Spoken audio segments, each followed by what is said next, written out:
You know, it's sad to see that we are not getting GTA 6 until 2025. You know, I'm happy with waiting, but it's also, you know, the wait is going to be a long time. But it seems that there are some people who will never see GTA 6. And one of those people is the man who hacked GTA 6 themselves, who hacked into Rockstar, and the one who released the trailer early to the entire world. Arian Kutage, I don't know how to fucking say his name, but it doesn't matter. The 18-year-old, he's 18 years of age. He is the one who was responsible for hacking into Rockstar and releasing the trailer early, has now been sentenced to life in hospitalized prison. And I will get more into that later in the video of exactly what it means, because it means life, but it doesn't necessarily mean it at the same time. Originally, he was, you know, actually in court due to other hacks. So he had hacked into a mobile network, EE, which is supposedly UK's #1 like mobile network operator. You know, for here in Australia, we have like Optus and Telstra. America, you guys got Verizon, I think it is, or something like that. I think it's Verizon. So it's basically one of those mobile companies, and he had hacked into that, and he threatened the company. And there's actually a text message. So he's part of like this big group called Lapsus, and apparently they're like an international, you know, cyber gang or something like that. And he actually hacked into their company, and he had gotten around 26,000 of, you know, the company's customers, and was threatening to release all of the details and delete everything from their servers unless he was paid $4 million in US. That is fucking insane. And obviously this kid was tracked down and he was caught. And while he was in the sentencing for these crimes, he also hacked into NVIDIA as well.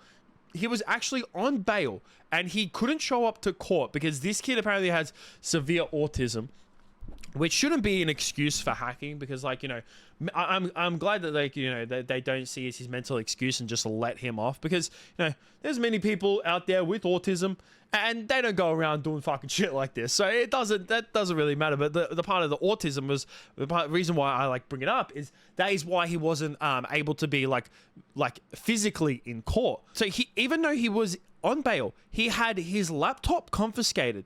He managed to breach Rockstar. Rockstar using an Amazon Fire Stick, his hotel TV, and a mobile phone. How the fuck? This kid's obviously a fucking genius. Like, I'm just gonna say it that way. He's not smart. I saw someone say this as well, and it's really like a good point. He's a genius in terms of being able to do this, because there are not many people who'd be able to hack into a big company like Rockstar at the age of 18. Using a fucking Amazon Fire Stick, a hotel TV, and a fucking mobile phone. Like, you cannot tell me there's many people. So he's a genius in terms of like shit like that, but he's not smart because he got caught, and he's using his skills for stupid shit, for crimes that actually harm many fucking people. And due to that, it wasn't just this. Like, in the court, his lawyers were trying to say that, you know, him hacking into Rockstar didn't really, like, you know, go again, like, it wasn't really harmful towards anyone, which I disagree with that. You know, as much as, you know, it's not as harmful as him hacking into EE, like a mobile network, deleting, you know, thousands and thousands of customers, like basically all of their information off their servers, or releasing, like, you know, all of their details and selling it on the black market, or releasing it to the public as well. That's obviously a lot more harmful. But in terms of, like, you know, releasing the GTA 6 trailer early, it's a lot of harm, because people actually, like, you know, worked really hard on that trailer. Rockstar themselves came out and said that, you know, they have actually suffered around $5 million in damages. So they told the court that the hack cost them around $5 million to recover from this, and thousands of hours of staff time. I'm not 100% sure about the $5 million to recover. I definitely think that they, you know, there is some harm for financially for the company, you know, because they would have to spend a lot of money. Jesus Christ. They would have to spend a lot of money in terms of, like, you know, having to up their cybersecurity, and maybe he did a little bit more harm than just hacking into the company. You know, I'm not really sure what goes behind something when you hack into someone. Like, obviously, surely some cyber, like, you know, some security's breach, and, you know, you got to fix it somehow, and they have to pay people to, you know, improve their, you know, cyber, you know, their cybersecurity as well. But also in terms of like the thousands of hours of staff time, that's 100% true. Like these people put so many hours into GTA 6 and prepared it, and they were all getting ready for a watch party. I remember like seeing on Twitter of when it got leaked as well, of like a lot of the Rockstar employees saying that, you know, we had planned like a proper watch party for the developers to come out and see everyone's reactions on it, and then they had to release it early because of the hack. So, you know, I did feel sorry for a lot of developers, and obviously, you know, the EE, that's a lot worse in terms of, you know, hacking against, you know, this mobile network company and wanting to delete everything from their servers on all these, you know, customer details as well. There was also apparently a 17-year-old who is involved with this group as well, but because he is underage, you know, in most of the world, you know, in order for you to get, like, you know, your public details to be released for a crime and for you to get, you know, sentenced properly, you have to be of age, which is 18, but he is 17. So, you know, his name actually can't be, he can't be named. He was found guilty in the same trial. I'm not 100% sure exactly what he was found guilty for, but we're going to go back onto this Aryan Kutaj kid, the 18-year-old who has been sentenced. Indefinite hospital order is what it's pretty much called. And a lot of people I saw on Twitter were just, you know, a lot of these articles and a lot of people were just tweeting out saying, you know, even my video, it's a little bit of clickbait, but it's true and it's not true. Because in terms of him being sentenced to life, it's not necessarily, you know, he's sentenced to life and that's it.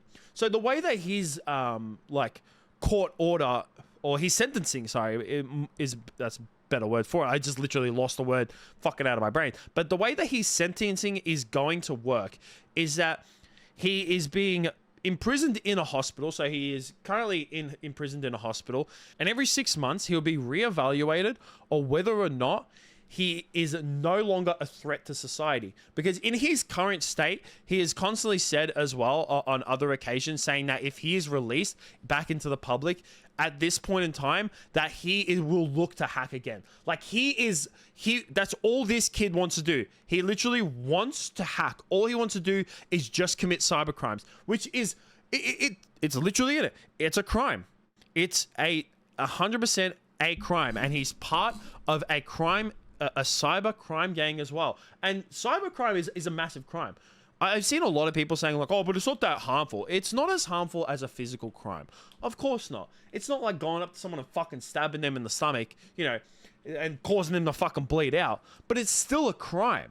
You know, cyber crimes can be extremely harmful to people. You know, hacking into people's personal details. You know, this kid obviously is so talented. He could hack into your personal bank account and just fucking take all of your money. That's how like, I guess you could say talented. Like, that's the only real word I can think of. But at the same time, he is a dumbass for using all his talent for the wrong reasons. But he constantly wants to hack. So he is going to be reevaluated at the end of at the end of 6 months.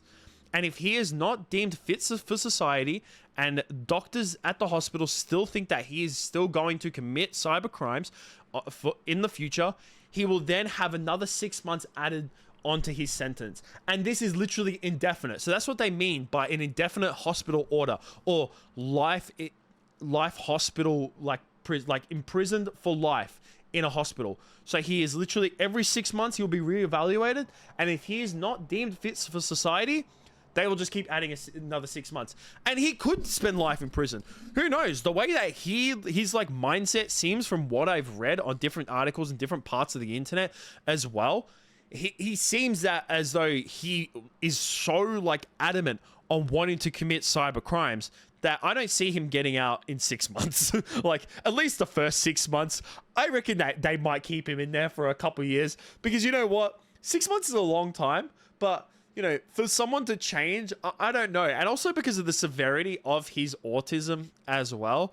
Like, maybe he's so like, you know, when it comes to autism, because I have family members who have autism, and it's like the hyperfixation. So maybe he has like this really big hyperfixation on hacking and committing these crimes that, you know, maybe he just needs to, you know, needs actual mental help, which is why he's being imprisoned in this hospital as well, at least from what I'm like, my guesses as well.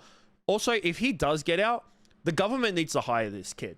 He's obviously a fucking genius and knows how to like commit cybercrimes. And it's happened a lot in the past that when people have committed cybercrimes, like whenever people have hacked into the government, sometimes the government actually hires these motherfuckers because they know like where in their cybersecurity is weak. Like, these hackers are fucking geniuses. A lot of them are really smart, and the government could use a lot of them. So if the government was smart, or some big company or whatever, maybe if Rockstar wanted to improve their cybersecurity, fuck, bro, once he's released, just hire the kid. Just hire him. Give him a fucking decent wage. He's 18. I don't know. How much do like cybersecurity jobs go for? I mean, I feel like, especially if it was a government paid job, maybe a Rockstar wouldn't pay him as much, but I feel like a government paid job would give him a lot. Like, hey kid, can you bump up our cybersecurity for the fucking Pentagon so no one hacks into our shit again? Because it's happened multiple times. Who knows? Maybe that might happen. If they were smart, they fucking would, because I'd hire the kid. If he came out and he was like deemed fit for society, I'm like, I'll be like, kid, I know you like computers and, you're really good with like, tech and cyberware and all that kind of stuff. So here's a job to help us improve our cybersecurity. That's what I would fucking do. But yeah, let me know what you guys think about this situation down below. I'd like to hear your opinions on that. That's it from me. Peace out.